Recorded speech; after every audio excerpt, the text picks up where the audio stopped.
And I think, according to that second measure from the BLS, it measures 16 or 17% unemployment. And so even the government will admit that the 10% is just sort of a headline number they report, but that their own real number is 16 or 17%. But if you go ahead and adjust all the figures back to how they used to count it, it is 21%. And these jobs are gone. If you look at Detroit or Michigan, I mean, it just looks like a bombed out area. The industry's gone. The tax base is gone. Well, look at Detroit and many areas of Michigan have right at 50% unemployment, and the government just keeps raising taxes, more police, more checkpoints, more fines. I live in Texas. In the last 2 years, they've announced 5 new business taxes. Every few months, some new bureaucrat shows up and says, you didn't know about this new tax, buddy? And they're arrogant, and they're bossy. And I mean, and I'm getting to the point of like, I want to keep getting the word out, but if I was just a regular business person, why would I want to employ a bunch of people? Why would I want to take a bunch of risk so some parasite can come to my door and boss me around? Right. Well, it's like you said earlier, Alex, we're slaves. We're slaves. We don't own our own labor. We have no legal protection. We can't, you can't get the truth from what used to be reliable television and print media. It's just not. It's not a situation that bodes any promise for anything good. There's just no way you can come out of this. You're fed disinformation. Your rights are taken away. Your jobs are taken away. And then they say they're going to give you health care by making you buy a private insurance policy. And that's the whole problem then.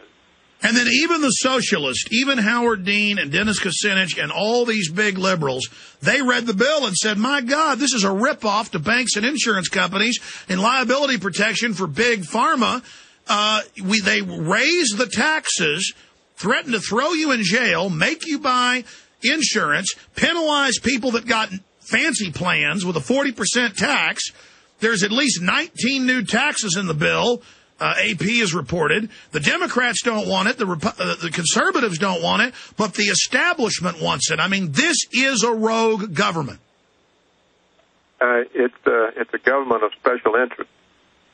There are a few well-organized, powerful special interests, and they control the government. And we know who they are. We know it's AIPAC. It's the financial lobby. It's the military security lobby. It's the private insurance lobby. And it's the tort lawyers. And they control the government. And the government does what they say because they provide the campaign contributions that get the members elected. And that's why it's hard for the people to take the government back, because the government is dependent on a handful of organized special interests for the campaign contributions. So we went wrong when we allowed that type of campaign finance. And it was done under the guise of a First Amendment right. But, of course, this destroyed all the rights. And I don't see how you can change it, because now the members are dependent on that kind of money for their financing. And they have to then serve the people who put them in office. And it's deeper than that, though. There's also a lot of blackmail going on, and it's come out the MI6 spies on the parliament and blackmails them. I mean, this is just a black hole of corruption.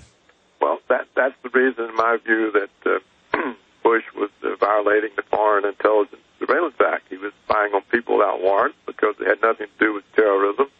He was getting the goods on the Democrats so they couldn't oppose his program. Yeah, you said that here about 3 years ago, and that came out earlier this year, that congressmen were spied on. Yeah. Well, I said it when we first learned that he was violating the Foreign Intelligence Surveillance Act. There's no reason to violate it because it doesn't prevent you from spying. It just makes you go to a court to get a warrant. But if you're trying, it means you have to have a real reason. So you can't go to the court and say, well, I want to spy on the Democrats so I can blackmail them. And so that's why they were spying without warrants. And they got away with it. And it's a felony. And nothing happened. Nobody was. So how does this emboldening end where they set the precedent? We spy illegally, we arrest illegally, we torture, we put the tortured on trial. What comes next? It just gets worse and worse. It's a Stalinist state. And it's all due to 9/11, which many people, as you know, yourself included, think was an inside job. And so they used something to destroy our rights and our prospects. And so they could be secure in robbing everything. I think so. And you know what? It's evil, isn't it? I mean, evil is not always explicable. Why do this? Power. Power is the horse ridden by evil. And stay there, Dr. Roberts. Final segment. We've got a break for commercial. Come right back to Dr. Roberts' final segment. Dr. Roberts, finishing your point in the 5 minutes we've got left going into the new year, any other issues that you think are important? Well, Alex, you were talking about blackmail, and I would like to ask you, did you see that Wayne Madsen report that the CIA had been involved in child sex trade since 1978? Yes. And that when these American government big shots and congressmen would travel to Bangkok, the CIA would provide them with children for sexual purposes, and then had complete blackmail power over them. Just looking at that report, which I read in the Rock Creek Free Press, apparently an alternative newspaper that is really amazing in the things that it covers. I was thinking, how could the congressman be that dumb? I mean, how could people be this stupid to think they don't realize they're setting themselves up for blackmail? I mean, from what I've been told by talking to some, and you've been at higher levels of the system than I have, sir. I haven't been in government. And you've been the head of policy at the Treasury. But at the higher levels of this corruption, you don't get into the guild without wallowing in the muck. It is a initiation. And so they knowingly go to these events, and they knowingly know they're being set up to prove themselves. I see. Like joining one of those L.A. gangs, you have to kill somebody first or something. Exactly. That's exactly what I was told. In fact, that was exactly the way it was explained to me by a LAPD former famous detective, retired. It's funny you said L.A. because he said it's just like these L.A. gangs. That's what the really powerful, corrupt politicians do at state, county, city, and federal. And then they all work in international crime guilds where it's not all organized. It's just, oh, you can trust this person. He's dirty. Uh-huh. Yeah, that's it. And that's, of course, what's happening to our own police. Even local police. Once the corrupt element comes in, you either have to join up with it or they drive you out. I've had a lot of police officers, former police officers, write to me in emails and tell me that. So it looks like we now have a system in which there's no ethics in it at any place, at any point. It's just so something that rotten would seem to be beyond redemption. I agree with you. We are beyond redemption. 50-something million abortions, you name it. But the question is, what are we going to build on the ashes of this? Something worse or something better?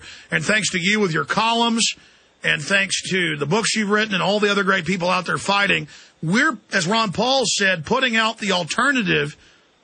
As things get worse and worse, we're pointing out the culprits so that we have a shot in the future. And I think we're going to make it through this tyranny. Well, I hope you're right. I certainly hope you're right, Alex, and you're certainly, more than anybody, doing your part.